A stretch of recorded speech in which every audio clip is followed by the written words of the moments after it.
I'm Gerald Ware, and I'm 87 years old. I was born at Runnels Island, April 1st, 1923. Every airplane that went into Des Moines Airport went right over our farm, and I would stand there out there every day just looking around at those airplanes go by, and then I decided that's what I'd like to do. And I signed up in December of 42. Then my first we went overseas, we stopped at the Marshall Islands. At that time they were going across for Japan. They were hitting the big islands and that, taking them, and then they're leaving all the bypass islands, little islands all out around. So we would set up, they would make a runway on a runway, and we'd, there, which we have a headquarters, and we would fly off of that every day and bombing a lot of the islands that are around there. They were still Japanese held, so, and which still had Japanese and the guns and all that on them. So, and then I was very fortunate. I was ready to, I had ordered to go up to Okinawa, and the war ended that week. So that's when the atomic bomb was dropped. So we did get a lot of calls over there to escort PBYs, picking up down pilots and that, which there was a lot of that still flying and that going on around, and so we got to do that quite a bit too. So, well, I got home, I got out of service. In fact, I got married in '46, and I was home working. I worked at International Harvester and some different places and that, and then I was called back in 1950.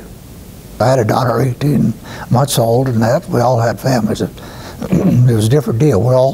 We got back into the Korean War. A lot of us still back together again, but we all had families this time. I flew the F-4U Corsair again, but the ones we had, that was modified from the one we had in World War II. The one in World War II we had had a blower, as they call it, a blower on it. We could get up to 30,000 with it, and that. But then they took that out, set that back, had that taken out, which that restricted us from getting altitude, but that saved a lot of weight. What they would do was they would make them into what they called fighter bombers for low-level attack and that. And then they also had 650 caliber machine guns in Corsair in World War II. Well, they took those out and put 420 millimeters in, which gave us a lot of firepower on our strafing and that. So that was one of the two modifications they made, which was real good. Well, I was at what they called K6, which is about 80 miles south of Seoul. They were calling for us every day, so sometimes I was flying back at that time, maybe 2 and 3 missions a day in that. It wasn't that far up the front. So actually, most of it was bombing, and most of it and strafing and that, but most of it was right dropping bombs and napalm right close, but most of it was right up within 1,000 yards of our own front lines, our boys in the front lines. When we got over there, well, finally we're running out of pilots, because they read, when you went over there, we'd fly 42 missions, or 44, then you'd get assigned to staff duty over there. The general came over there and gave a speech. Everyone had to fly 100 missions, so that took quite a bit more time. We were up within 40 miles of the Yellows a lot of times on bombing runs, on quite a few missions on that. So they had targets up there, maybe they had 200 or 300 planes and that.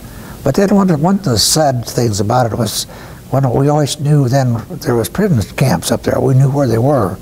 And once we dropped our bombs, we'd always head back and fly low right over those camps and wave at the boys. And those boys, it was really kind of a sorry thing though, but it was sure good to see them. So I was over there for, well, actually I was only recalled for only 18 months, really. We got over there on December 15th.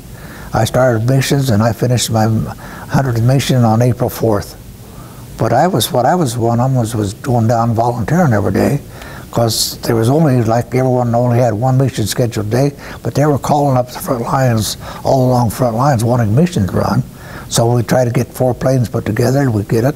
So actually I was flying 3 and 4 missions a day a lot of times to that. So I got way ahead on my missions. The one thing we all had to laugh about, they told us once you serve 2 tours overseas, at that time said you won't be called back until after women or children. So we all had to laugh about that. So we knew we wouldn't be called back again.